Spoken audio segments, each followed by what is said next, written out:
Welcome to the Diary of a Scientist, the podcast where we discuss neuroscience. How does our brain work and how does it connect with the rest of our body? And how does it shape our perception, influence our behavior, and impact our overall health?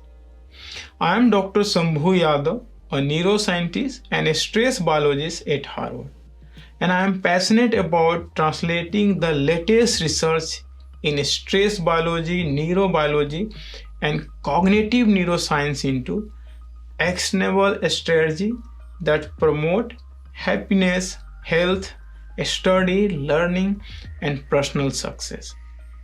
In this episode, we will deep dive into why it's so hard to sit down and study or simply finish your work. If you are struggling right now, don't worry. Actually, everyone has a struggle with this at some point. Like you sit down with the best intention, ready to tackle task. Study or your work. And suddenly you find yourself checking your phone, scrolling through social media feed, staring out the window, or even start cleaning your room as if your life depends on it. Why does this happen? Why does the brain resist focus even when we know we have to get things done? So let's look into the neuroscience perspective. The first thing we need to talk about procrastination. You heard this word many times, right? It's not just laziness. In fact, the research shows that the procrastination is deeply tied to our brain wiring. A study published in Psychological Science found that the people who procrastinate have a larger amygdala. This is a part of our brain that's responsible for processing emotions, and that especially fear and anxiety. So what does this mean? It means procrastination is more about avoiding negative feeling than it is about avoiding the work itself. Your brain isn't rejecting the study or your work. It's rejecting the stress, the uncertainty, the potential failure. And that's why when we face something difficult, our brains suddenly urge us to do literally anything else that is apart from your real work, which is you have decided to do. It's like your brain is running an instant cost benefit analysis. So a study or work require effort. Effort means discomfort, and discomfort trigger stress. And the stress, well, your brain would rather scroll through the Instagram than deal with that. But avoiding that task actually increases the stress in the long term. So according to the study, the chronic procrastination is linked to higher cortisol levels, which is the primary stress hormone. So while procrastinating may feel like short-term relief, it's actually making things worse over time. And then dopamine. These little neurotransmitters is the reason social media, video game, and Netflix feel so good. Every time you choose an easy, fun activity over a difficult one, you get a tiny dopamine hit. Your brain loves that. But here is the problem. Study and deep work don't offer instant dopamine hits. They require effort before the reward comes. And in today's world, instant gratification is everywhere. Our brain have become conditioned to seek the easiest, fastest source of pleasure, which you can get from the Insta scrolling, but this is not good for the long run. It will push you towards depression soon. I know there are some good things on the Insta or YouTube short, but the major of things are curated for instant gratification or dopamine release to more and more and more. And there is no limit. By the time you realize you have already lost your precious hour to just get instant gratification. An interesting study from the University of California showed that our attention spans are shrinking due to overuse of digital technology. In the early 20s, its average span was around 12 seconds, and today it's about 8 seconds, shorter than goldfish attention span. Can you imagine? And this is why sitting down for the extended period to study feels almost impossible. Your brain has been trained to crave quick switch, quick hit of information, quick rewards. Everything you need quick. Another reason studying and the working feels so difficult is decision fatigue. Every time you have to decide something, what to study, where to start, how to organize your notes, you drain a little bit of the mental energy. And guess what? This 3-pound meat, which is our brain, hates draining energy. It's designed for efficiency, which means it will always look for the shortcut. And the scrolling through your phone, watching YouTube instead of reading that dense textbook, this is another shortcut. Your brain is trying to preserve energy, but in doing so, it's sabotaging your productivity. And when your productivity drops, then stress will knock your door, which is bad for your brain and your body. When you sit down to study or work, your brain perceives it as a challenge. If the challenge feels too big or overwhelming, the stress response kicked in. Your body releases cortisol, which is a small amount, can actually help with the focus, but too much cortisol that lead to anxiety, overthinking, and ultimately avoidance. A recent study from Harvard Medical School found that the chronic stress physically changes the brain. It shrinks the prefrontal cortex, the part of the brain which is responsible for decision making and the focus, while they strengthen the connection in this amygdala, which handle fear and emotional responses. And this means the more you procrastinate due to the stress, the harder it becomes to focus in the future. It's a vicious cycle, guys. So here is something surprising. Did you know that the act of sitting down itself might be working against you? The study from Stanford University found that the movement actually enhances cognitive function. When you are stagnant for too long, blood flow slows down in your brain, which means less oxygen reaches to the brain. And this can make you feel sluggish and unfocused.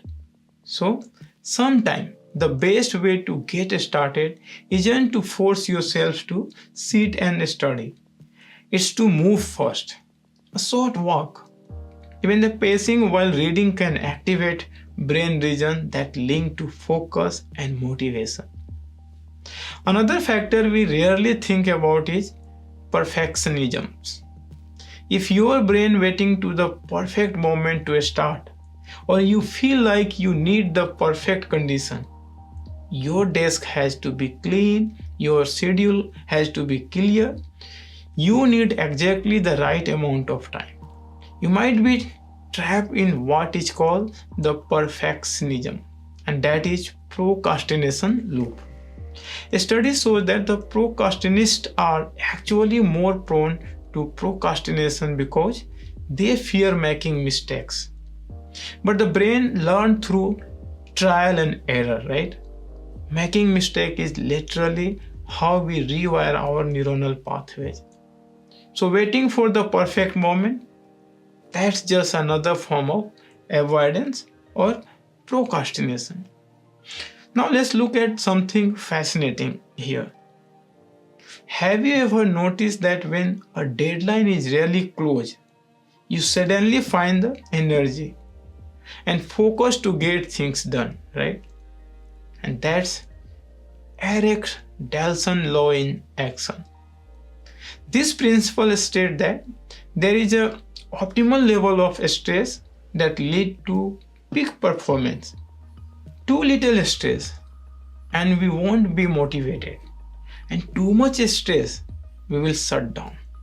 So the trick is to create the artificial urgency, self-imposed deadline, timer, small challenges to hack your brain into optimal job. Another surprising study from the University of Oxford found that music can significantly impact focus. But not just any music. Lyrical music, especially songs you love, can actually decrease concentration.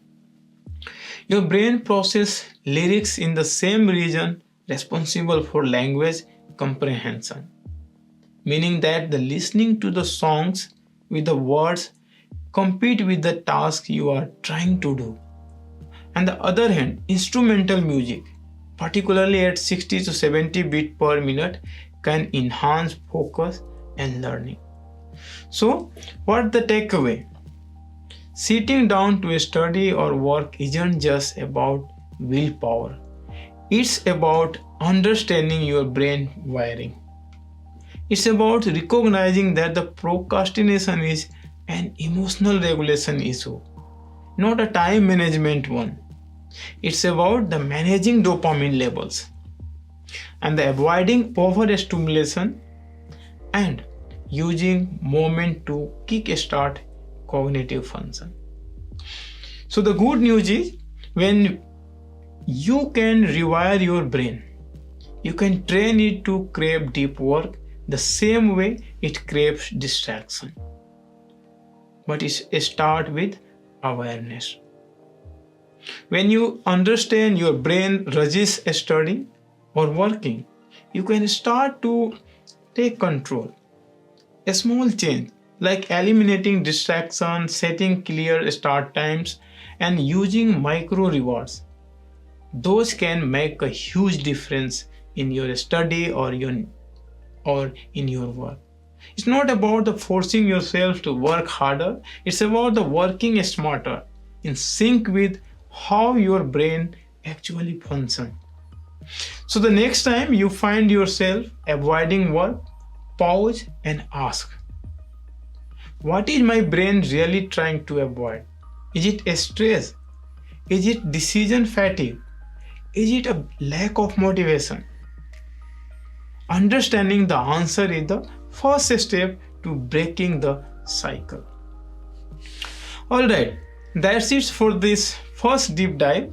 Now we have unpacked why it's so hard to start. So in few minutes we will look at how habit shape our ability to focus and how we can build a routine that makes studying and working feel effortless. Let's talk about the habit, especially the habit that make or break our ability to sit down and actually get some work done. Why is it so hard to form a good study and work habit? And why do bad habits like the checking our phone or procrastinating seems to stick with like a glue? Our brain loves efficiency. It doesn't want to waste energy if it doesn't have to. And that's why habit exists. When we repeat a behavior, our brain says, oh, you do this a lot. Let's make it automatic. so you don't have to think about it.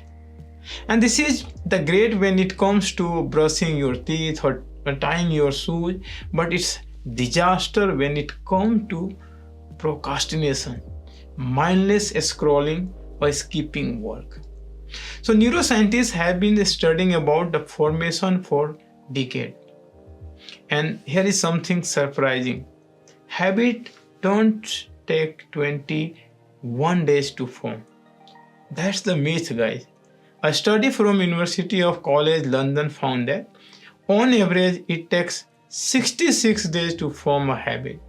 But the range varies widely, anywhere from the 18 to 254 days, depending on the complexity of that habit and the person who forming that. The more difficult habit, the longer it takes. Studying for 3 hours a day, that's harder than the drinking a glass of water every morning. No wonder it feels impossible to take it stick. So habits live in the basal ganglia, which is the deep structure in our brain that is responsible for automatic behaviors. But the prefrontal cortex, which is the part of our brain that handle decision making and impulse control, play a huge role in the overriding bad habit or reinforcing good ones. So this explains why when we are tired, stressed, or distracted, we fall back into the old pattern and the prefrontal cortex burn out fast. The basal ganglia though, it just keeps running on the autopilot mode. And this is why when we want to study, we end up with the checking Instagram instead. But habits don't just work through the repetition. They follow a pattern. Psychologists call this the habit loop. Cue, routine, rewards. A cue triggers the habit, like sitting at your desk. The routine is the behavior itself, like opening your laptop. The reward is the outcome, like feeling accomplished. If any of these three elements are weak, the habit doesn't stick. And that's why vague resolution like I will study more don't work. There is a cue, no clear routine, and often no reward strong enough to make the habit stick. So dopamine play a huge role here. Every time we engage in the habit, our brain releases little dopamine. But here is the twist. Dopamine spikes before the reward, not after. It's the anticipation of the reward that keeps us coming back. And that's why social media is so addictive. We open an app expecting something new and dopamine fire up. If studying doesn't have the same dopamine hit, it won't be rewarded enough to repeat it. So, how do we make the study or working as addictive as checking your phone? We need to hijack the habit loop and dopamine system. The first step is designing a strong cue. Your brain needs a signal that it's time to study. And this could be as simple as always study in the same spot, wearing the same pair of headphones, or starting with the same warm-up task. The more consistent the cue, the stronger the habit becomes. And then we need to make the routine easier. The biggest mistake people make is setting unrealistic study goal. I'm going to study for 6 hours straight. And that's the recipe for failure. The brain hates drastic change. Stanford researcher B.J. Fogg found that the tiny habits like studying for just 5 minutes are more effective than big, overwhelming goals. Small wins trick the brain into thinking, hey, that wasn't so bad, which makes it easier to build momentum. But the real magic happens in the reward. The brain needs to associate with studying or working with pleasure. It doesn't mean bringing yourself with the food or Netflix. Instead, focus on the intrinsic reward. How do you feel after a productive session? How much closer are you? How much closer are you to your goal? A study shows that the celebrating small wins, even just mentally acknowledging them, boost motivation. A research team at the Harvard found that the people who tracked their progress daily were 46% more likely to stick with their habit. Progress itself is a dopamine trigger. One of the fascinating studies from MIT showed that habits don't actually disappear. Even after a year of not practicing them, the neuronal pathway remain. And that's why former smoker can relapse after decades, and why you can still ride a bike even if you haven't in years. This is both good and bad news. Good because even if we struggle with the consistency, the habit doesn't vanish. Bad because bad habits don't disappear either. They just go dormant.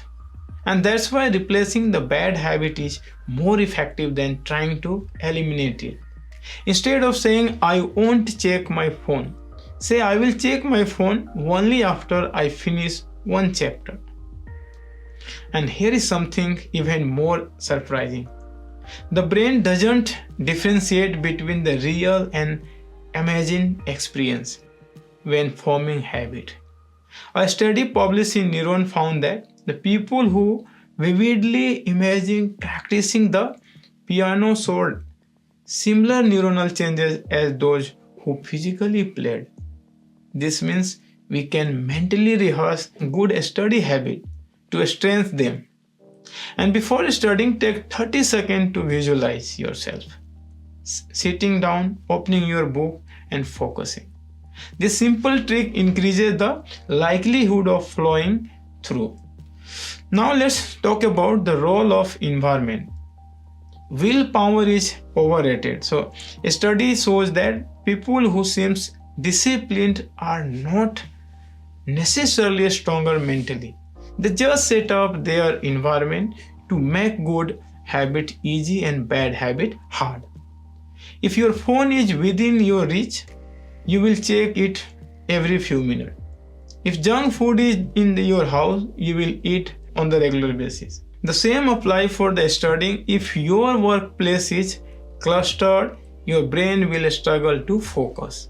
A Princeton University study found that the visual cluster compete for attention, making it harder to concentrate.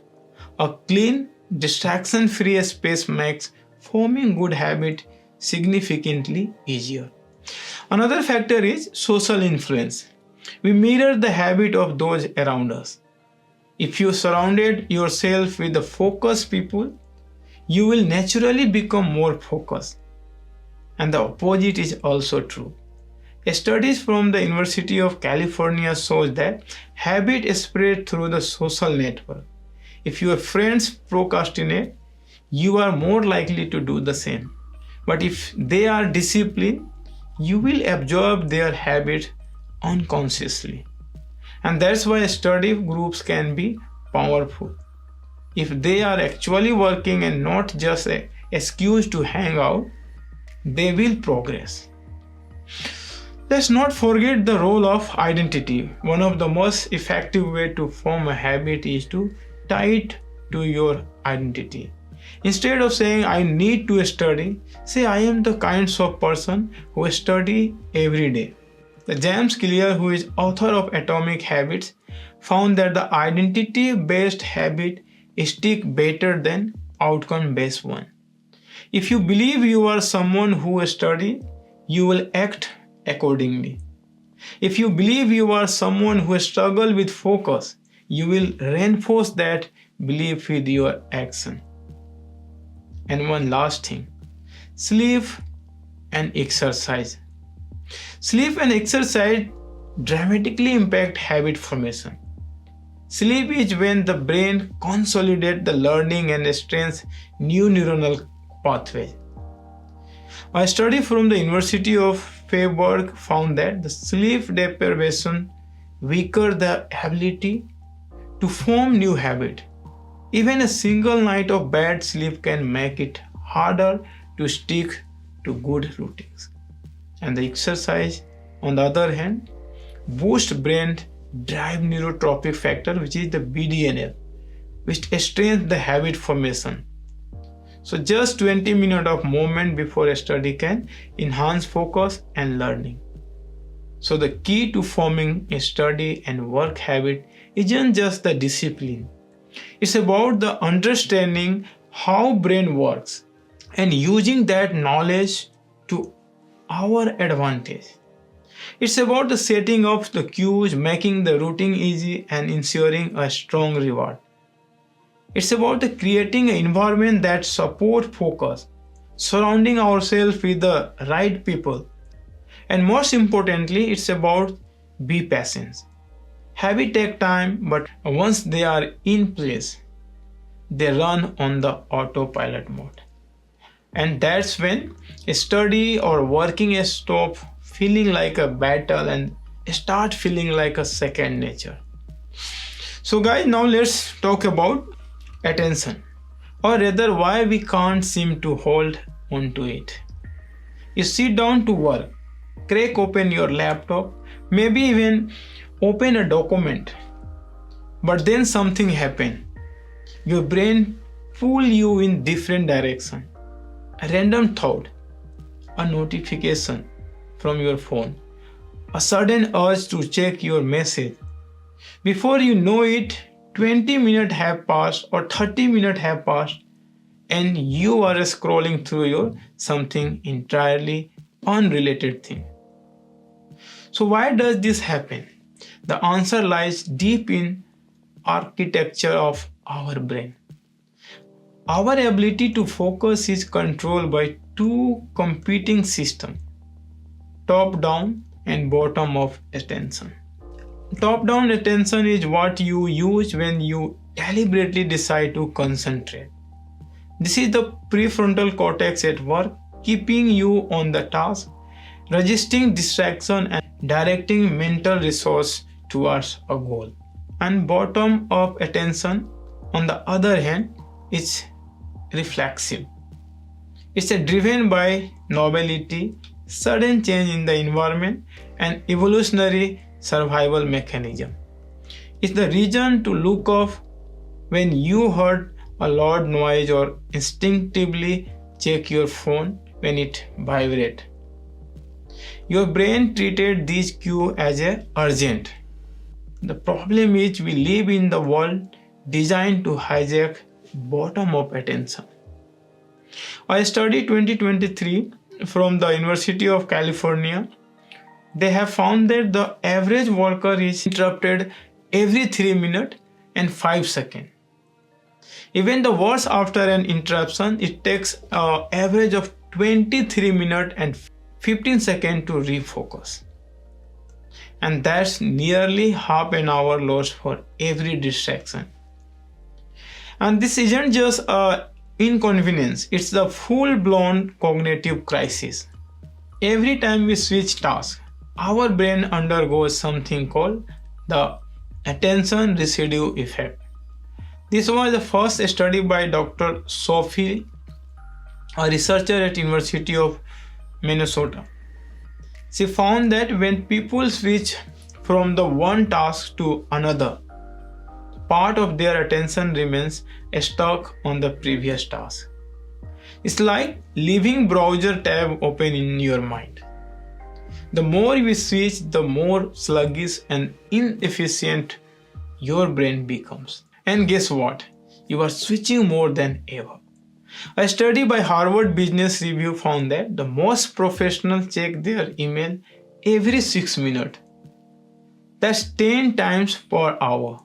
That means if you are working an 8-hour day, you might be checking your email 80 times. Combined with the social media, text notification and Google searches. And it's no wonder deep work feels impossible. Now let's talk about stress affect the attention. When you are stressed, your brain enters a hyper-vigilant state. Your amygdala, the fear processing center of brain, goes into overdrive. This makes it harder to prefrontal cortex to regulate attention. Instead of focusing on the work, your brain fixates on the potential threat.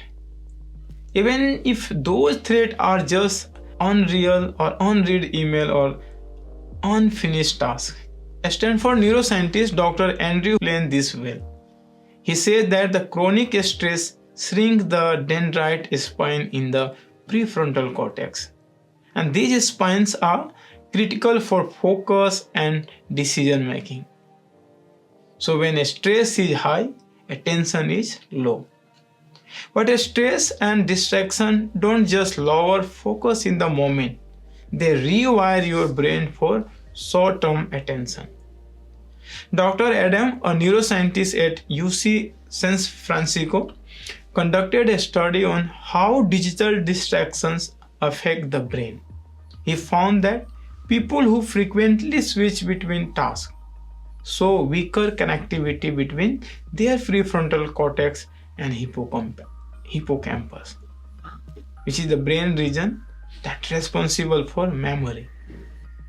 Essentially, their brain becomes wired for rapid switching instead of deep concentration. And this explains why reading a book feels harder than it's used to, or why long-form work like writing or problem solving feels exhausting. Your brain adapts to whatever you do most. If you train it to switch constantly, it gets really good at switching, but it loses the ability to sustain attention. And there is more. A study from the Microsoft found that the human attention span has dropped from 12 seconds in 20s to just 8.25 seconds in 2023. That's less than a goldfish, right? But before you blame yourself, let's zoom out. Tech companies have engineered their platform to exploit your bottom-up attention. They use bright colors, unpredictable reward, and infinitive scrolling to keep your hook. Instagram, YouTube Short, Facebook Reel, all are deeply curated to hijack your attention span. So every time you get a notification, your brain gets tiny dopamine hit. It feels good in the moment, but over time it lowers your basal dopamine level, making it harder to focus on anything that doesn't offer immediate gratification. Dr. Anna Lemke, a psychiatrist at Stanford, called this the dopamine deficit state. When we flood our brain with easy dopamine from the distraction, we lose motivation for deeper, more meaningful tasks. Work feels boring, studying feels unbearable. And that's why people feel addicted to their phone. It's not just a bad habit, it's a neurological shift. So what can we do now? So one of the most effective strategies is reducing friction. A study shows that just keeping your phone out of sight can improve attention by 26%. Another powerful tool is single tasking. Researchers at the University of Sussex found that the chronic multitaskers have less gray matter density in their anterior cingulate cortex, the region that's responsible for focus. The solution? Train your brain to focus on one thing at a time. Even something as simple as working in 90-minute cycle, that can help you. Your brain follows ultradian rhythms, natural energy cycle that lasts about 90 minutes. And after that, your attention drops.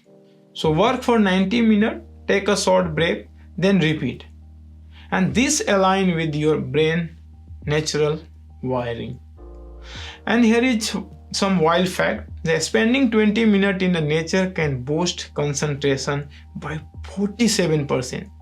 This was found in a study by University of Michigan. So nature exposure restore your cognitive resources, making it easier to focus. And the next meditation that is also works wonder. A Harvard University found that just 8 weeks of the mindfulness training increased gray matter density, that particularly in your prefrontal cortex. That means better focus, a stronger willpower, and less mind wandering. So here is the takeaway message. If you struggle to focus, it's not just a personal failing. It's a brain chemistry issue, a battle between top down and the bottom of attention, a war between your prefrontal cortex and endless streaming of digital distraction which is designed to steal your focus, your memory. But you are not the powerless. You can train your brain to focus again. Start by cutting down on the distraction, working in cycle, getting outside, and practicing the mindfulness. It's not easy, but it's possible. And the next, the ability to focus. It might just be the most valuable skill in the modern world. Let's talk about motivation now. That invisible force we all chase but can never seem to hold on to. You sit down ready to study or work, but nothing happens. Your brain resists. You suddenly remember the 100 other things that need your attention. Checking message, rearranging your desk, even the refilling your water bottle. Anything but starting. Why does this happen? Why is getting started so damn hard? It turns out motivation isn't just about the willpower, it's deeply rooted in your brain chemistry. Scientists have found that the dopamine, which is the neurotransmitter we often link to pleasure, is actually more about the motivation than rewards. The anticipation of success triggers dopamine release, that you know. But if a task feels too difficult or uncertain, the brain doesn't release enough dopamine to push us into the action, to do a study, to do your work. And that's why the small manageable tasks like the answering a quick email feel easier to start than a long or the complex research paper, because the brain rewards quick win. And here is something wild. The studies using the fMRI scan show that the brain processes procrastination as a fight or flight response. The prefrontal cortex, which is the responsible for decision making and self-control, battle with the limbic system, which want immediate comfort. When the limbic system wins, we delay tasks, and that means the procrastination isn't just a laziness. It's our biological stress response. And that's why we feel guilty. And that's why we feel guilty. And that's why we feel guilt after procrastination. The brain knows we should have worked, but it chose short-term relief over long-term success. Now let's talk about the Goldilocks principle. If a task is too hard, we avoid it. If it's too easy, we get bored. The brain craves challenging that are just right. Something that requires effort but it is still achievable. And here is where the flow state comes in. Flow is that the magical zone where time disappears, focus sharpen, and the work feel effortless. Athletes, musicians, even the writers describe this state. Neuroscientists at Stanford found that during the flow state, the brain floods with norepinephrine and the dopamine, enhancing focus and creativity. But you can't force flow. You have to create a condition for it, minimizing distraction, setting clear goals, and choosing tasks at the right difficulty level. A surprising study from University of Chicago found that the money isn't the best motivator. They tested 3 groups, each rewards differently for solving puzzle. The highest cash rewards actually made performance worse. You might ask why? The pressure of a big reward increased anxiety, blocking cognitive function. And this explains why passion-driven people, scientists, artists, innovators often outperforms those driven purely by external rewards. So let's break another myth.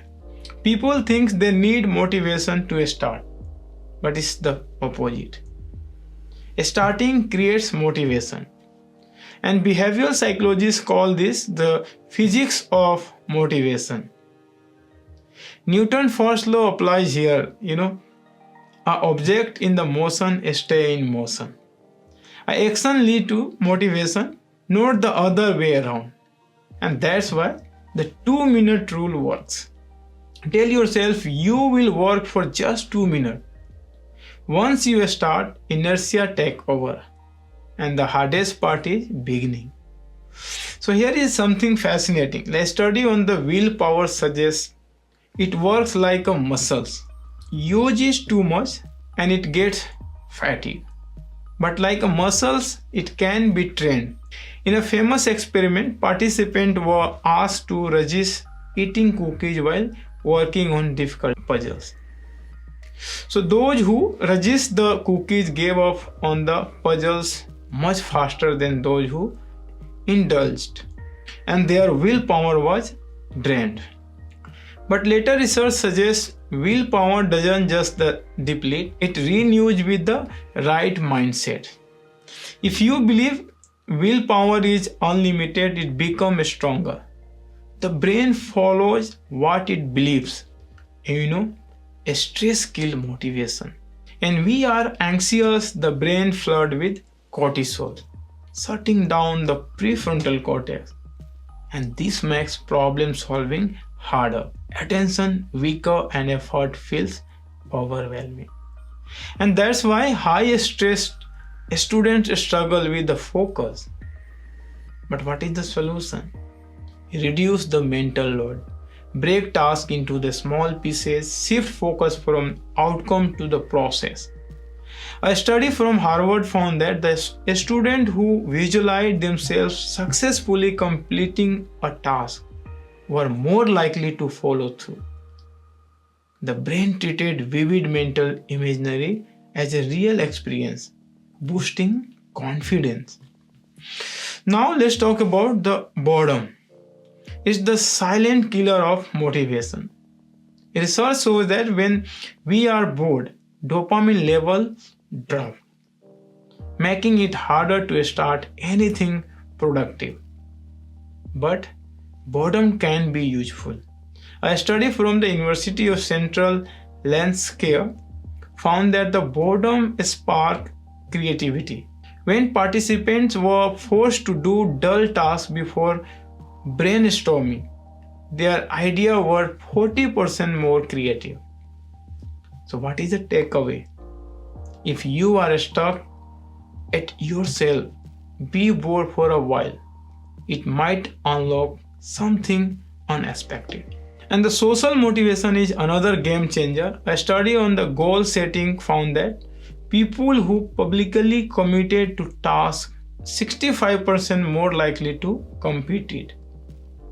When they had an accountability partner, success rate jumps into 95%. The brain hates letting others down. And that's why study groups, working out, partners, and even social media commitments work.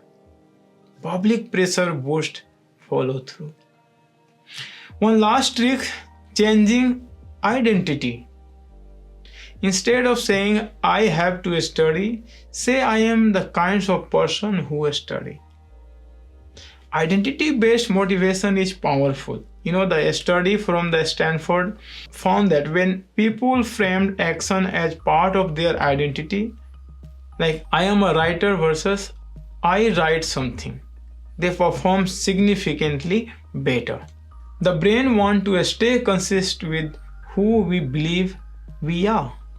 So instead of chasing motivation, build an identity around the habit you want. So what is the takeaway here? Motivation is not a magic, it's a science. A small win boosts dopamine, action creates momentum, and the right difficulty level fuel flow. Willpower is trainable and stress kills motivation. But visualization helps, and boredom can be a tool. Social accountability increase success. And finally, identity shapes behavior.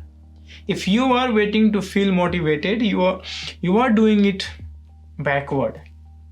Start small, let momentum build, and let motivation follow.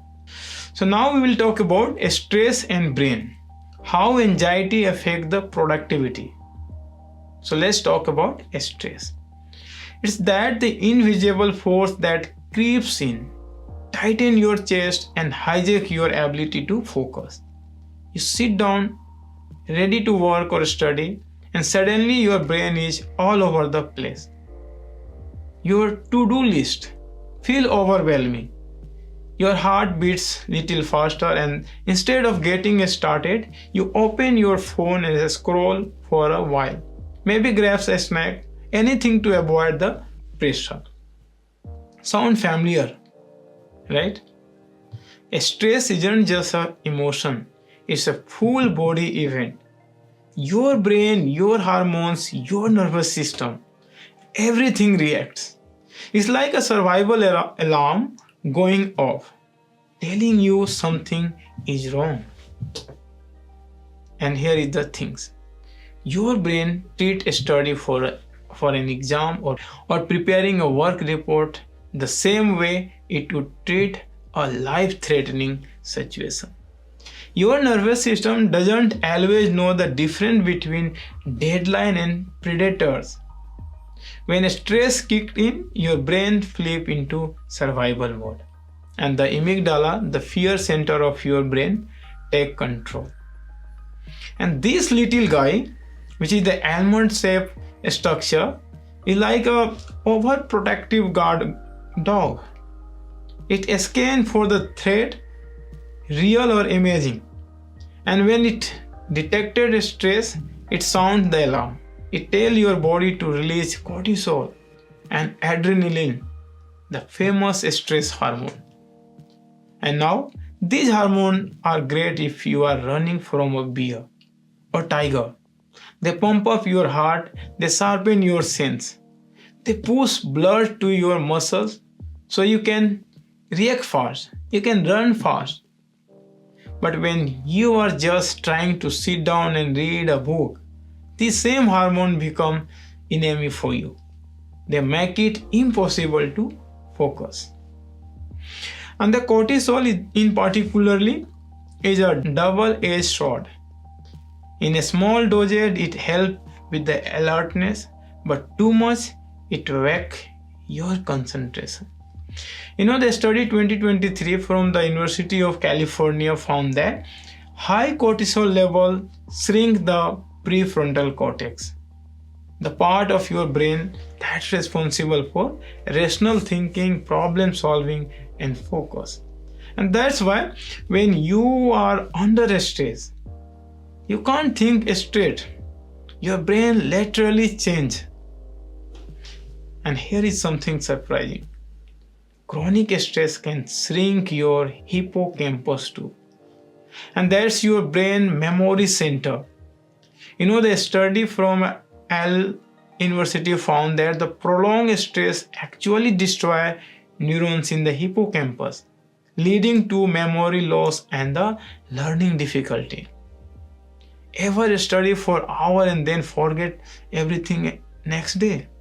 And that's stress messing with your recall. But it's get even weird. Stress doesn't just hurt memory, it rewires your brain. Scientists at Rockefeller University discovered that when you experience chronic stress, your brain starts strengthening connection in the amygdala while weakening them into the prefrontal cortex. And translation, your brain literally become wired for anxiety. You get stuck in the loop of overthinking, panic, and avoidance. And here is the wild trick. Stress doesn't just change your brain, it changes your DNA. A study 2022 in the Nature Neuroscience found that the chronic stress lead to epigenetic changes. That means it alters the way certain genes that are expressed. Some of these changes can be passed down. That means if you are continuously stressed, it might not just affect you, it could affect your future children. But let's bring this back to here and now. What does this mean for your ability to work and study? First, stress kills motivation. It tricks your brain into the thinking that effort equals danger. Your brain naturally responds and avoid the task. And that's why procrastination isn't just a laziness, it's a coping mechanism. Your brain is protecting itself from the perceiving stress by steering you towards easier, low effort tasks like scrolling through the social media. And the second, stress makes learning inefficient. When you are calm, your brain is in the state called the long-term potentiation. This is when the neurons strengthen their connection, making it easier to absorb and recall the information. But under stress, your brain shifts into short-term survival mode. It stops prioritizing learning and starts focusing on quick reactions. And that's why cramming before a test while stressed really works. Third, stress kills creativity. Have you ever noticed that your best idea comes when you are relaxed? Maybe in the shower or on the walk, right? And that's because stress shuts down divergent thinking, the type of thinking that fuels creativity and problem solving. So a study from Stanford found that the stress reduces activity in default mode network, the brain system that is linked to imagination and big picture thinking. So guys, now let's talk about the body, because the stress isn't just brain problem, it's a whole body problem. When stress becomes chronic, it damages the cardiovascular system. A study 2024 published in the Journal of American College of Cardiology showed that prolonged stress increases inflammation in blood vessels, raising the risk of heart disease. And a student who reported high stress level before exam showed sign of temporary heart strain, which is similar to what doctors see in early stage of cardiovascular disease. So, stress also destroys sleep. And without sleep, focus a memory tank. A recent experiment at Harvard Medical School found that just one night of sleep deprivation lower attention span by 30%. It also cut problem solving ability nearly half. No wonder pulling all-nighter doesn't work. But here is the good news. Stress can be reversible. A brain is incredibly adaptable, and that is called neuroplasticity. So one of the fastest way to lower cortisol is deep breathing. It sounds simple, right? But a study proved it works better. Slow, deep breathing signals the brain that there is no danger. It activates the parasympathetic nervous system, the system that is responsible for relaxation. A 2023 experiment in Cell Report Medicine showed that 1 minute of slow breathing can drop cortisol level by 25%. And the exercise is another stress buster. And here is something very cool. When you work out, your brain releases BDNF, that is called brain derived neurotrophic factor. And BDNF helps repair neuron damaged by stress. Another study from the University of Copenhagen found that just 20 minutes of cardio boost BDNF level by 30%.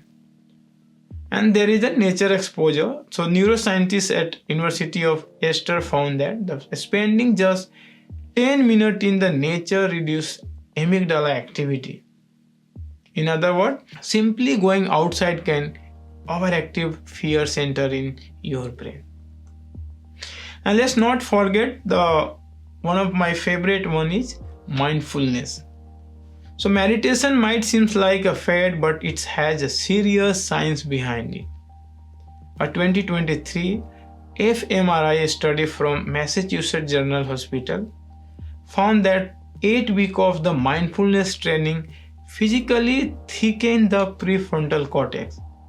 That means a stronger focus, better decision making, and lower stress level. So if you are struggling to focus, don't blame yourself. Blame stress. Your brain isn't broken. It's just been hijacked by an ancient survival system that doesn't always serve modern life.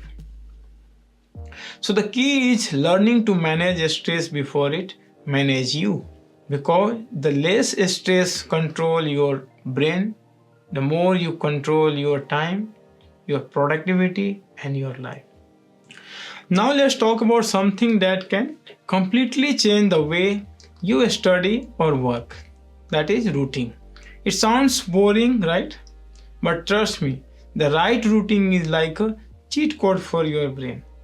Scientists have been studying this for the decade and the results are clear. The way you structure your day affects everything, from how well you focus to how much you remember.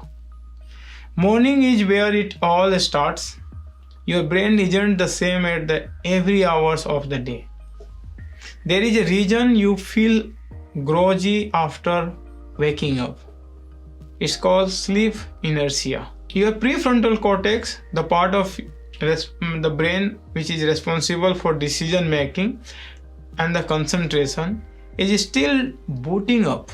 Research from University of Arizona found that the cognitive performance is at the lowest right after waking up and takes about an hour to fully comes online. The worst thing you can do, grab your phone and flood your brain with dopamine. Checking notification first things in the morning puts you in a reactive state, not a proactive one. Instead, trying exposing yourself to bright light, morning sunlight, reset your circadian rhythm and boost serotonin, make you more alert. Dr. Andrew Huberman from the Stanford has been talking about this for a while. Morning light isn't just good for your mood, it directly improves your focus. And you also have to maintain the good and healthy diet and doing regular exercise. Those all will help you to be focused and become more productive in your study and your work.